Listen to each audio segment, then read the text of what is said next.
اکلاس سے نکلنے کے لیے سب سے بڑا وظیفہ ہے حسبنا اللہ و نعم الوکیل۔ یہ سارے گھر والے جو ہے نا روزانہ کم از کم 500 دفعہ پڑھا کریں، اللہ ہر مشکل سے نکال دیں۔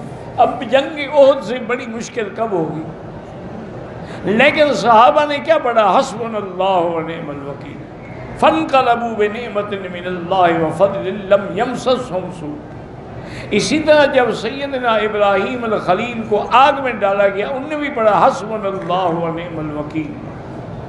اسی طرح جب سیدنا ابراہیم نے اپنی بیوی ام اسماعیل کو ایک دودھ پیتے بچے کے ساتھ اس وقت ایک جنگل تھا وادٍ غیر ذی زرع میں چھوڑا، تو بیوی نے بھی یہی کلمہ پڑھا حسبنا اللہ و نعم الوکیل۔ بی بی عائشہ بھی جب تہمت لگی ان کو پتہ لگا تو انہوں نے بھی یہی پڑھا حسبنا اللہ و نعم الوکیل۔ تو یہ تو بہت بڑا خزانہ ہے۔ شرط یہ ہے کہ کوئی پڑھنے والا ہو اور یقین سے پڑھے۔ اور طواف کے اندر سب سے افضل ذکر وہ ہے جو میرے آقا نے سرکار مدینہ صلی اللہ علیہ وسلم نے کیا ہے، سبحان اللہ والحمدللہ لا الہ الا اللہ اللہ اکبر وللہ الحمد لا حول ولا قوت الا باللہ العلی العظیم۔ اور جب رکن یمانی پہ آئے تو آپ نے ہاتھ لگایا بسم اللہ اللہ اکبر وللہ الحمد اللہم انی اسألک العفو والعافیہ ربنا آتنا فی الدنیا حسنۃ وفی الآخرۃ حسنۃ وقنا عذاب النار۔ پھر حجر اسود پہ آ کے فرمایا بسم اللہ اللہ اکبر وللہ الحمد۔ یہ افضل ہے، ورنہ حضور چاہتے تو طواف میں قرآن ختم کر لیتے، لیکن آپ نے قرآن نہیں پڑھا تو ان الفاظ سے طواف کے معنی یہی ہوا کہ طواف میں یہ ذکر افضل ہے ہر چیز۔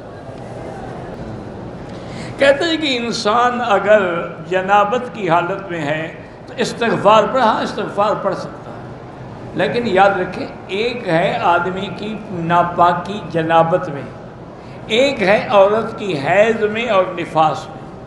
حیض اور نفاس میں تو اس کے ہاتھ میں نہیں ہے نا، وقت گزرے گا تو پاک ہوگی نا، لیکن جنابت میں تو اس کے ہاتھ میں ہے نا، 2 منٹ لگیں گے حمام جا کے غسل کر لو، لیکن بہرحال اس حالت میں بھی ذکر کر سکتا ہے۔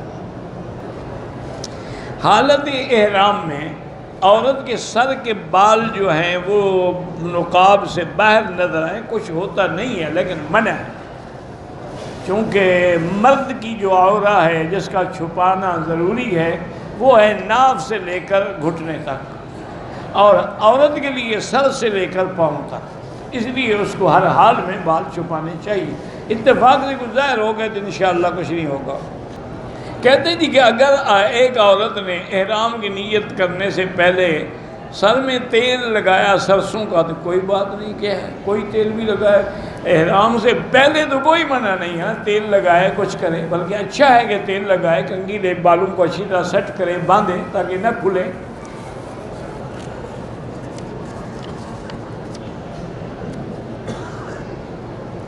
کہتے ہیں کہ میں عمرے پہ آئی ہوں اپنے شوہر کے ساتھ، میرا شوہر میرے ساتھ ظلم کرتا ہے، 2 دن پہلے مجھے مکے کے اندر سب کے سامنے اس نے مارا پیٹا ہے کہ پاکستان میں پہنچ کے اور بھی ظلم کروں گا، یہاں تک کہا کہ میں تمہیں طلاق دوں گا۔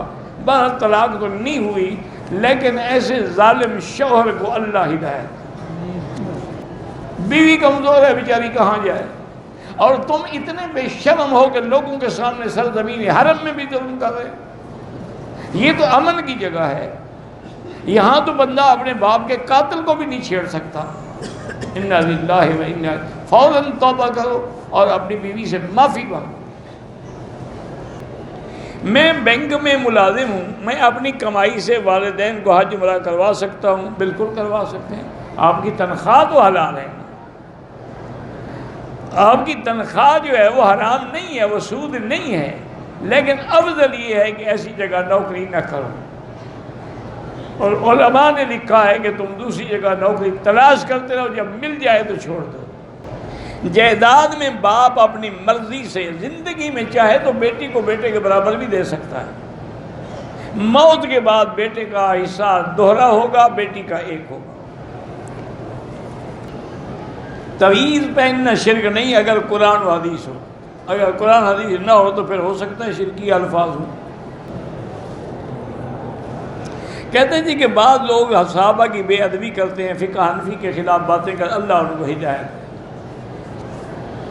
تم اگر وہ بری بات کہیں تم نہ کہو، صحابہ سے بغض رکھنے والا ایک نہ ایک دن برباد ہو جاتا ہے، کیونکہ حضور نے فرمایا کہ من ابغضہم فببغضی ابغض، یہ جو ان سے بغض رکھتا ہے گویا میرے ساتھ بغض رکھتا ہے، ورنہ صحابہ کے کیا قصور ہے؟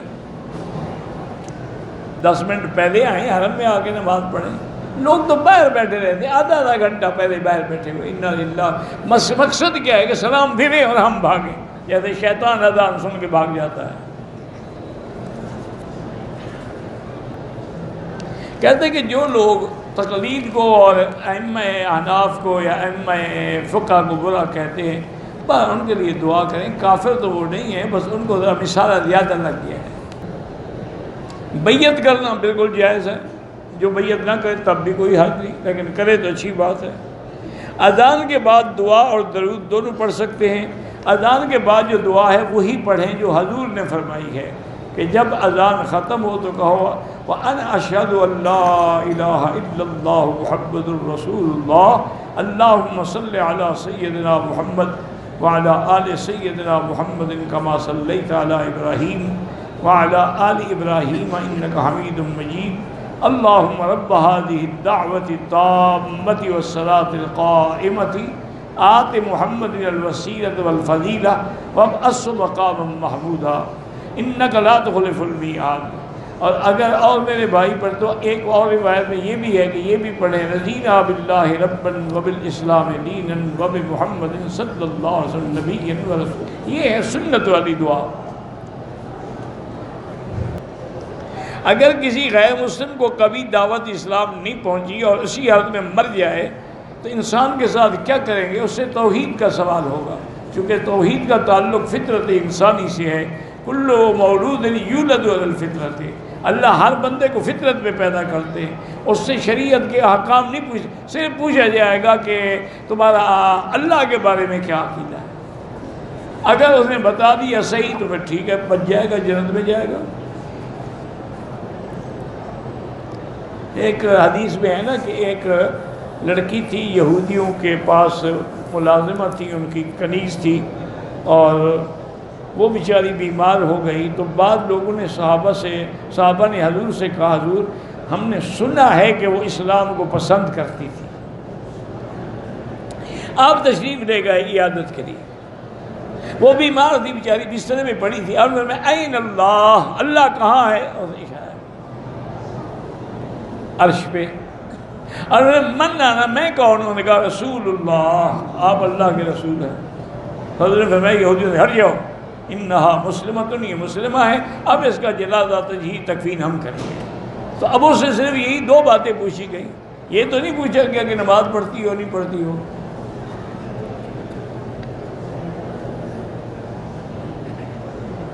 کہتے جی کہ حضور جب اس دنیا سے چلے گئے تو وہ ہمارا درود شریف کیسے سنتے ہیں؟ اللہ سنواتے ہیں، تم تھوڑا سنواتے ہو۔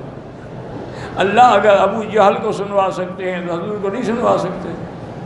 حضور پاک بدر میں اس کنویں پہ کھڑے ہوئے جس میں بدر میں کافروں کو مار کے ڈالا گیا تھا، اور وہاں کھڑے ہوئے فرمایا حل وجدتم ما وعد ربکم حقا۔ تو حضرت نے کہا یا رسول اللہ جیفت نہیں ہے، مر گئے، گل گئے، سڑ گئے، یہ آپ کی بات سن رہے ہیں، بل اسمع منکم، تم سے بھی زیادہ سن رہے ہیں۔ اگر اللہ ان کو سنوا سکتے ہیں، نبی کو نہیں سنوا سکتے۔ عیسیٰ علیہ السلام زندہ ہے، ہاں جی زندہ ہے، اللہ نے ان کو زندہ رکھا ہے۔ جب اللہ کہتے ہیں زندہ ہے، نبی فرماتے ہیں زندہ ہے، اتریں گے، تو پھر اس کے بعد ہم تمہاری باتوں کے چکر میں کیوں آئیں؟ کہتے جی کہ حضرت قاضی مظہر حسین صاحب چکوال میں بالکل وہ بہت بڑے عالم بھی تھے، اور شیعہ کے رد میں ماشاءاللہ وہ سیف قاطع تھے، اللہ ان کی قبروں پہ کروڑوں رحمتیں فرمائے۔ ساری مخلوق تو اللہ کے نبی پہ راضی نہیں ہوئی تو عالم پہ کیسے راضی ہو جائے گی؟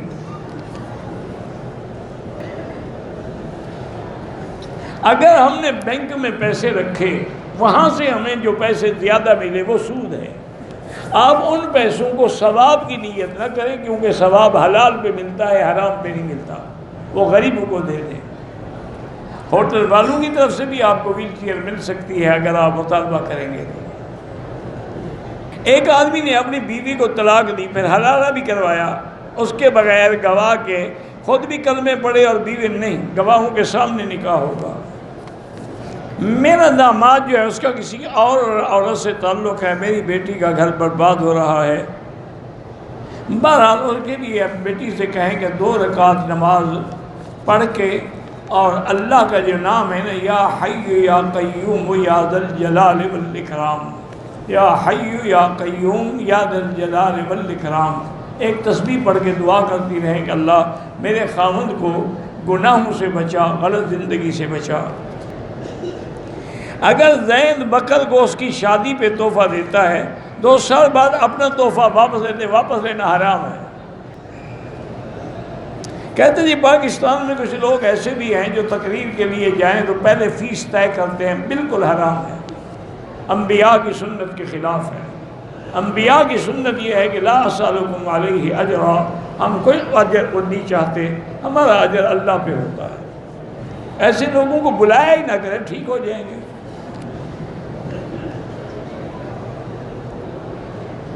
یا بلا لیں۔ ایک دفعہ کسی نے مجھے واقعہ سنایا تھا کہ ایک شیعہ ذاکر، اللہ عالم کیا اس کا نام تھا،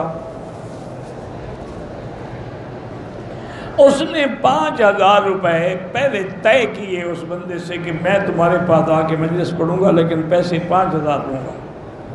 اس نے کہا ٹھیک ہے۔ اس بیچارے نے انتظام کیا، کھانا وانا کھلایا، اسپیکر وغیرہ کا انتظام کیا، لیکن 5000 اکٹھے نہ ہو سکے، اس کے بعد تھے 2000۔ اب اس نے سوچا میں کیا کروں، اس نے ایک لفافے میں ان کو بند کیا اور اوپر سے پلاسٹک کا ٹیپ بھی لگا دیا کہ بھئی اب مولوی صاحب لفافہ تھوڑا کھولیں گے، گھر جا کے دیکھے گا، پھر جو مرضی ہے کہ مجھے گالیاں دیتا رہے گا۔ وہ آیا اور لوگوں کے سامنے بڑے ادب سے لفافہ پیش کیا۔ انہوں نے کہا یار کھولو لفافے کو۔ انہوں نے کہا کیوں؟ انہوں نے کہا خدا کے بندے، میں حسین کی مدح ہوں، حسین کا میراثی ہوں، اس لیے پیسے لیتا ہوں، تو مجھے بھی لوٹنا چاہتے ہو؟ کھولا 2000 کا، پیسے 3000 پورے کر رہے، یہیں بیٹھا ہوں۔ اور کہا میں کہاں سے لیا؟ انہوں نے کہا گھر بیچ دو، بیوی بیچ دو، مجھے 5000 پورے کرو۔ یہ تو ظالم لوگ ہیں، یہ تبلیغ تھوڑی ہے۔ کہتے ہیں کہ حضور کے روضے پر جو صفائی کرتے ہیں وہ خسرے ہیں، تھے اب تو 1-2 رہ گئے، پہلے زیادہ تھے۔ کہتے ہیں جی کہ ہمارے پاس کچھ لوگ ایسے ہیں جو کہتے ہیں کہ مکے میں حرمین میں تقلید نہیں ہوتی، غلط کہتے ہیں، یہاں فقہ حنبلی پر عمل ہوتا۔ اگر کسی شیعہ کو یا کسی بریلوی کو دعوت دینے کے لیے بھائی کہیں، کوئی حرج نہیں، آخر آپ محبت کریں گے، بلائیں گے، تبھی تو کوئی بات سنے گا نا۔ بد نظری سے بچنے کے لیے لا حول ولا قوت الا باللہ العلی العظیم پڑھا کریں۔ اللہ اعلم۔ اللہم صلی علی سیدنا محمد وعلی آل سیدنا محمد وبارک وسلم۔ لا الہ الا اللہ العظیم الحلیم، لا الہ الا اللہ رب العرش العظیم، لا الہ الا رب السماوات والارض رب العرش الکریم۔ اللہم انا نسألک موجبات رحمتک وعزائم مغفرتک والسلامۃ من کل اثم وغنیمۃ من کل بر۔ اللہم لا تدع لنا ذنبا الا غفرتہ، ولا ہما الا فرجتہ، ولا عیبا الا سترتہ، ولا کربا الا نفستہ، ولا ضالا الا ہدیتہ، ولا فسادا الا اصلحتہ، ولا مریضا الا شافیتہ، ولا میتا الا رحمتہ، ولا حیا الا ہدیتہ، ولا حاجت من حوائج الدنیا والآخرہ الا قضیتہ۔ یا اللہ بیماروں کو شفا عطا فرما، یا اللہ ہماری ظاہری باطنی روحانی جسمانی نفسانی بیماریاں دور فرما، یا اللہ بے حیاؤں کو حیا عطا فرما، بے اولادوں کو اولاد صالح عطا فرما، یا اللہ جن کے گھروں میں بچیاں ہیں ان کے رشتے آسان فرما، یا الہ العالمین پورے عالم میں جہاں مسجدیں ہیں، مدرسے ہیں، دین کے ادارے ہیں، ان کی حفاظت فرما، دین کی جماعتیں ہیں، دین کے افراد ہیں، ان کی حفاظت فرما، یا ارحم الراحمین بلد الامین اور حرمین الشریفین کو قیامت تک فتنے سے محفوظ فرما۔ یا اللہ مسلمان فلسطین میں ہیں، حلب میں ہیں، شام میں ہیں، کشمیر میں ہیں، روہنگیا میں ہیں، عرب میں ہیں، عجم میں ہیں، افغان میں ہیں، ان کی جان مال آبرو عزت کی حفاظت فرما۔ اللہم اجعل لنا وللمسلمین من کل ہم فرجا ومن کل ضیق مخرجا ومن کل بلاء عافیہ۔ ربنا آتنا فی الدنیا حسنة وفی الآخرة حسنة وقنا عذاب النار۔